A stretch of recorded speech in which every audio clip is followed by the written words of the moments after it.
Scott, thanks so much for joining me on the podcast. Thank you for having me. Would you like to talk a little bit about your own experiences with MCS and let listeners know where you're coming from? Yeah, so I became chronically ill back in 2017. I was a researcher working in a lab, and I was handling a chemical in the lab about a week before I was leaving that job to go back to grad school. And I became, a couple days later, very severely ill, like just pale, flushed, sweating, very sick. And for about 4 years, I was diagnosed with POTS and chronic fatigue syndrome. And because of my research background, I spent so much time like looking at all the publications, running new tests, trying to figure out what was wrong with me. And I considered that whatever sickness I had all related back to that chemical exposure.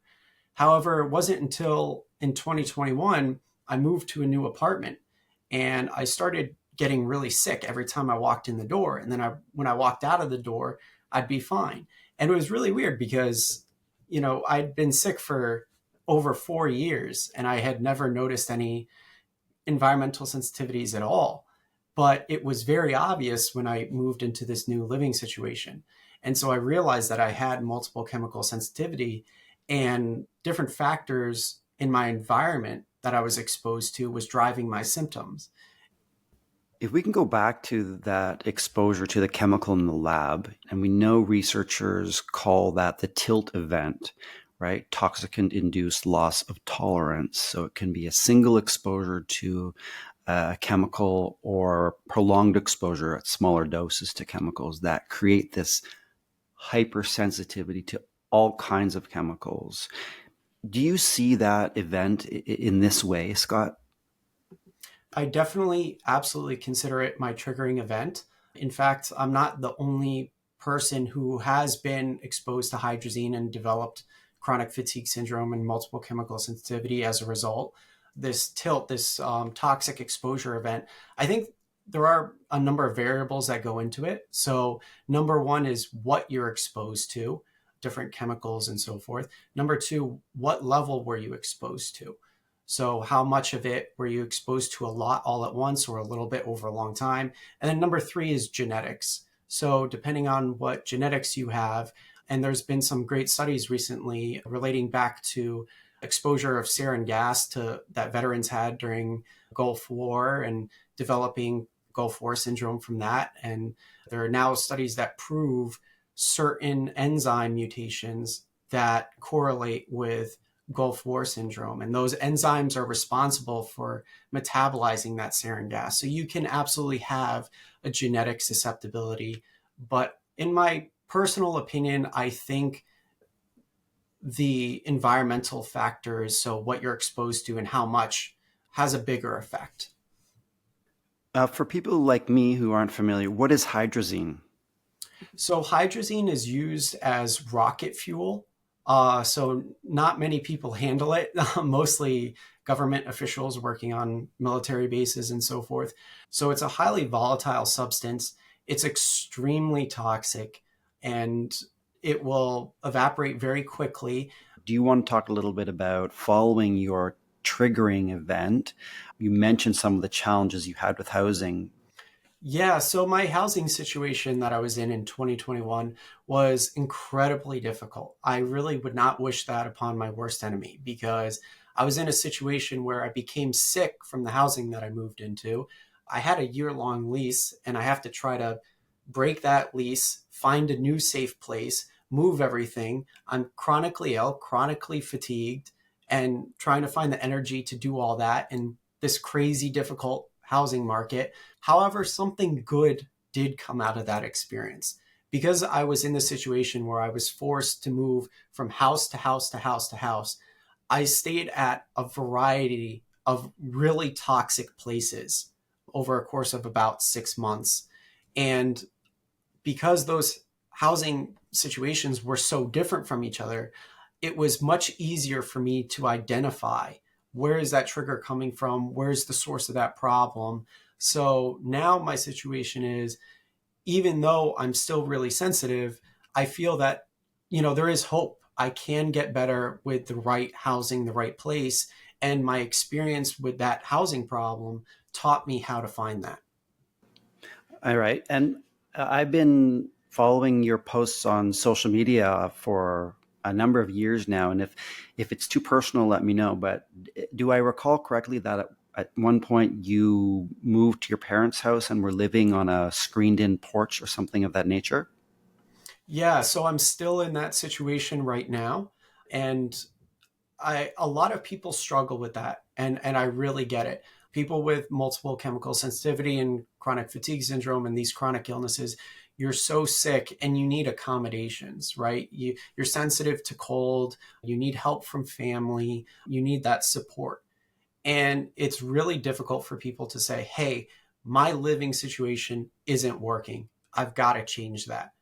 And my short term uh, resolution, my short term answer to that problem is, even though I really didn't want to, start sleeping outside, get away from the exposures at least while I'm sleeping so that you can rest, recover from it, detoxify, get your lymphatic system working.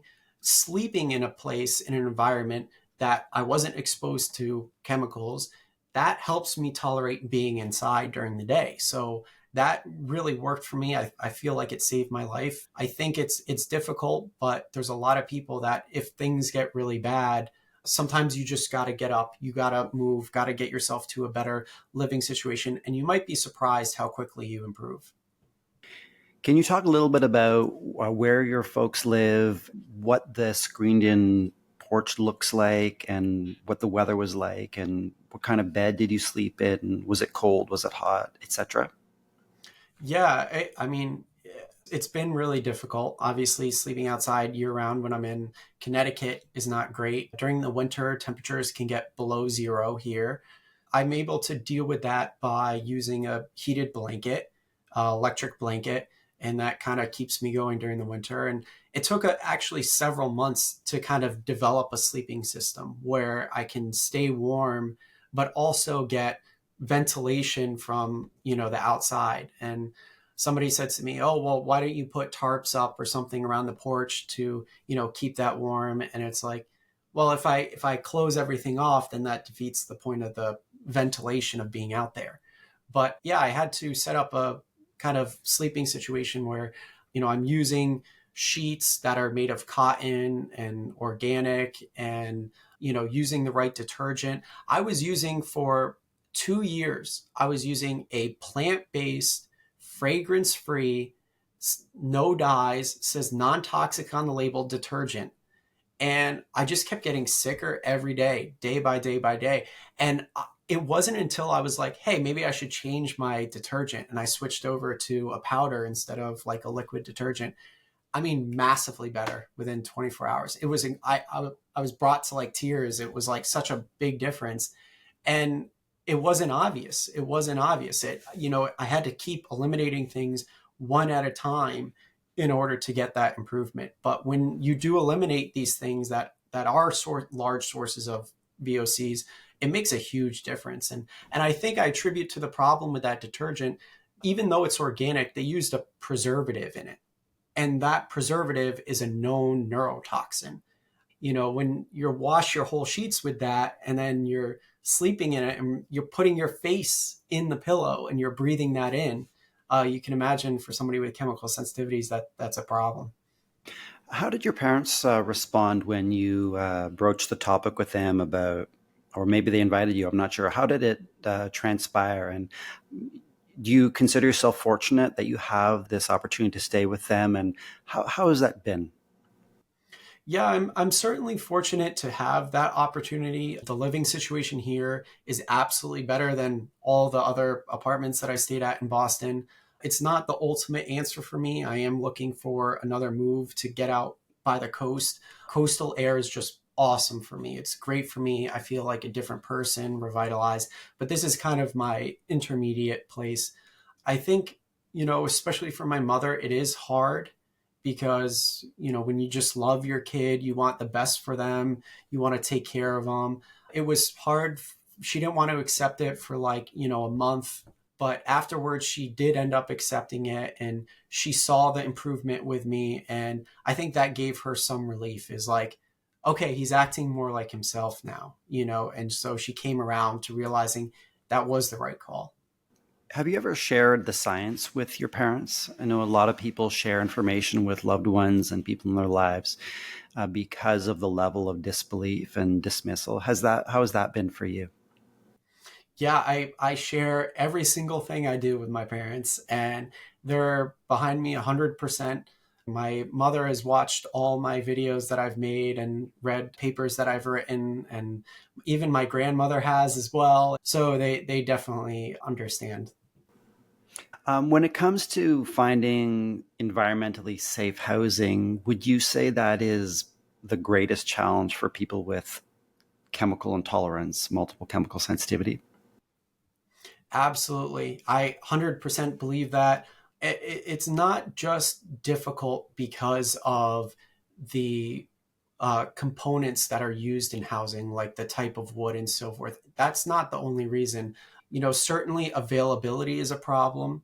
So, for example, there's one partially subsidized housing complex in my state for people with disabilities, and the wait list is 8 years. And then I'm on a wait list for a voucher program in Massachusetts, and the wait list for that is 14 years. And so when you're talking about, you know, housing help being 10 years away, I mean, that's unaccessible, right? Also, costs can be prohibitive.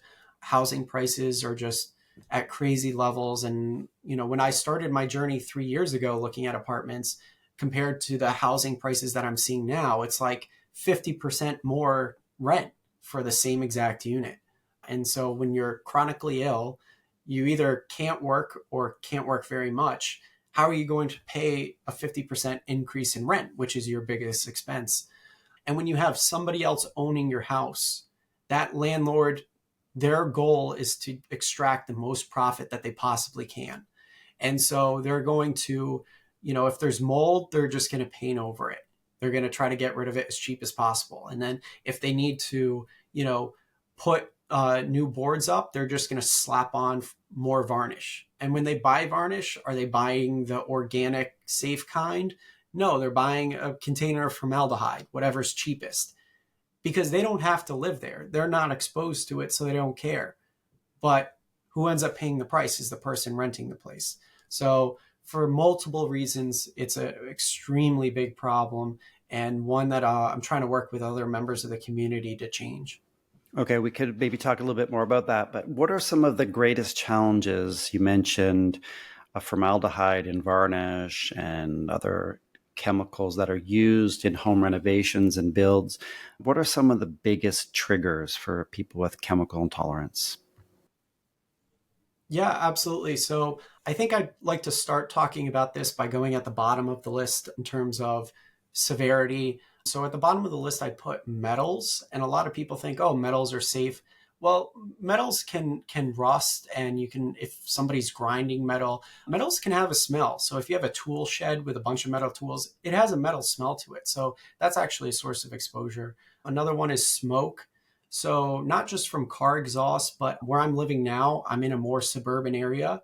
So, I have to battle with all my neighbors running their chimneys, and I have to keep on top, especially with the wildfires that we had last year. I have the app on my phone to monitor when that smoke hits, and then to close all the windows, turn on the air purifiers, take my vitamin C, and, you know, try to manage it best I can. But everybody around me is just burning fire pits, fireplaces. Smoke is a big problem. Mold, everybody knows what mold is. But what I've learned in my experience is it's not just mold inside that's a problem. Mold outside can be a problem too.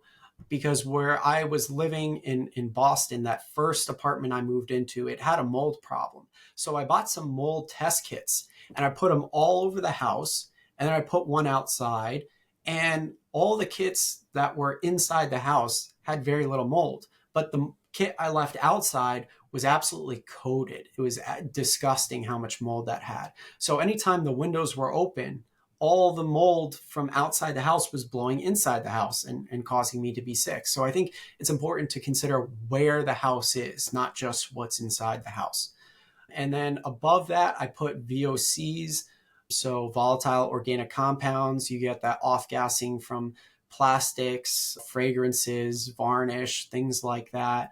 For me, that gave me a really like stimulated, wired feeling. Like I couldn't rest, I couldn't relax, I couldn't recover, even if I wanted to. And then at the top of my list, the worst exposure I've had was to particulates. And so the way to think of what are particulates. So if you've ever seen somebody with an electric saw and they're cutting, some bricks and you get that dust in the air, those are particulates. But what I learned is you can get those types of exposures from paint. And so to give, some of these apartments that new, fancy, modern look, a lot of these landlords use matte white paint. And what matte white paint is there is a very, very high ratio of this substance in the paint called titanium dioxide, which is our particulate, to the binder that's used to hold those particulates together. And it's the comparison I can give is like if you had a piece of construction paper and you took a glue stick and then you put some sand on it and you left it there and you had it sit for a year on the wall. After about a year, about half that sand might fall off. And that's kind of what's happening with this paint. If you run your finger across it, you can see white dust come off on your finger. And when that gets in the air, if you've got something like central air system in your house, it's not going to help to open your windows and air it out because it's just going to circulate over and over and over. And that particulate exposure from that paint is what gave me chronic pain, chronic fatigue, and brain fog, some of the worst symptoms that I've dealt with. Is it sometimes something that people can wait out? In other words, if I just wait a year more or tried not to move into a newly renovated space, a new build, does time help? I would say in most cases, no. In some cases, yes. I would like to say time does help, but take for example, I had this bookshelf in my room, and it was a pretty large bookshelf, and I've had it for about 30 years now. And last year, I got rid of that bookshelf, and it had this kind of sticky varnish on the wood. It was probably the best thing that I did for my health last year is get rid of that bookshelf. It was an incredible improvement, and that's 30 years old. So depending on, what the substance is, a lot of times you can't do anything about it, and waiting it out won't help. The biggest thing is selection of the housing. And then once you've selected the best housing you can find, there are some things that you can do to improve the air quality. So, if there are like chimneys and basements in my own house, I have that taped off with tape. I feel like that helps me a lot. If you've got like one apartment I stayed at, in the back of the refrigerator where the fan is, there was tons of mold sitting in the back of that refrigerator fan. And I got the landlord to get rid of the refrigerator, and that helped massively with that apartment. And then there's things like air filters. So there's now these MERV 13 air filters like Air Doctor that can remove like small particulates in the air. And I think those are really good for kind of clearing out a place to run it periodically. But I think it's not a great thing to run all the time because those air filters themselves can off gas and actually increase VOC exposure in the house. So there are some things that you can do to help, but in a lot of cases you can't. And so that's why I really advocate do the absolute best you can in selection of finding the right place. And we know it can be extremely challenging for people given financial challenges and lack of options. Oh, absolutely. Absolutely. I can't tell you the amount of times I've talked to friends and family and been like, today's the day. I'm packing the car up. I'm just throwing all my stuff in and driving somewhere until I find better air. I've been up to that point countless times over the past couple of years, and I haven't done it because I'm worried about losing my support, losing my resources, or getting into a worse situation than I'm already in. It's really scary. And so I sympathize with people a lot. It is a very difficult thing to do. So, yeah, you don't want to go out of the frying pan into the fire, so to speak, and get in a worse situation. And that's what people are afraid of. But whatever people can do to improve their current living situation, eliminating fragrance in their products, taping off the chimneys so that soot doesn't come in, smoke doesn't come in, things like that, I think can help people get by to the point where they can really do their homework and put in effort to find the right place When for the time people are being. looking for a home, do you recommend people use VOC meters or mold detectors? I've heard mixed things about VOC meters. Yeah, so VOC meters don't actually measure the VOCs themselves. They're measuring a change in impedance which correlates with certain VOCs. So it's not an entirely accurate measurement. You'd have to send a sample out to a lab to get a really technically accurate measurement. I think people can use them as like an aid, like a tool to help. But I think if you're chemically sensitive, the downside is, you suffer with this illness all the time. But the upside is most people are aware pretty quickly of what affects them. And so I think listen to your body. Your body will tell you, like, if it's saying, hey, I don't feel right here, something doesn't feel right, listen to your body. And I think most of the time you can tell, especially for people that have had it for a few years and are more familiar with your triggers. Do you want to talk about whether it's possible to make a safe space in a house or a home that is contaminated? Any practical things people can do? I think that can be difficult to do, but I think it depends on how the airflow in your home works. A lot of times, the airflow will move from the lower floors and it'll go upwards into the upper floors. So I think you have to pay attention to how that airflow works, because if there's sources of contaminants like from your basement and chimneys and other rooms in the house, you don't want to introduce those to your room. But at the same time, it can be a really good thing to like take advantage of those air currents. For example, my house has an attic ceiling fan that's very large.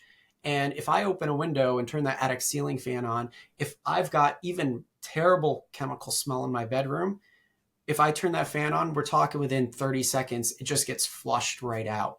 And so having that fan really pull large volumes of air from outside helps massively. And so that helps me mitigate some exposures. And as you pointed out, sometimes the air outside can be problematic, whether it's wildfire smoke or laundry smells, dryer sheets. A lot of people, I think, are interested in knowing about sealing windows and sealing doors so fumes don't enter the house. Do you recommend something like that if needed? The problem is that almost every product that we have nowadays is made of some type of plastic that's off gassing. So in most people's homes, even in people with chemical sensitivity, your sheets, your desk, your chairs, your clothes, every little thing you have might off gas a tiny, tiny bit. And if you totally seal off your room and you never let any air in ever, that just accumulates over time. And I think that contributes to a lot of people's symptoms being worse in the winter because they're kind of closed in and confined. So I think when there are exposures from outside in terms of air dryer smells and smoke and things like that, I think people can take, like, there's certain tape that's made that's low VOC, and just tape off, around the gaps in the door just to block that and save yourself from those exposures. But I do think at least every once in a while you really got to open things up and air it out. And check the app. There's a air quality monitoring app that you can get. Wait for a really good air quality day and just open everything up, turn the fans on, and get rid of those VOCs that have And wait accumulated. for a day when a lot of people are hopefully not doing their laundry with synthetic smells and fragrances. Um, as we aim to wrap, perhaps, do you want to talk a little bit about, you mentioned some efforts you're doing to try to create change when it comes to more accessible, environmentally safe housing? Yeah, so I was leading a advocacy group last year, and we had a focus on creating legislation that would give allocate certain funds that HUD has to developing chemically safe housing. There needs to be more than there's currently only like one multiple chemical sensitivity housing complex in the country. So there needs to be more than that. But also creating guidelines for people who build housing. So when you have housing materials, there are different options you can choose from. Some are more toxic, some are less toxic. Let's just get rid of the more toxic ones. Easy solution. There's no downside, no cost, there's no problem with doing that. I'm putting out a paper later this year on a chemical called limonene that is in 77% of fragrance products and how that triggers multiple chemical sensitivity. And so that's getting published in October. Well, thank you very much, Scott, for taking time and for sharing your insights and knowledge with us. Absolutely, Aaron. It's been an absolute pleasure. I love listening to your podcast and I'm Oh, thank excited you to so listen much. to more.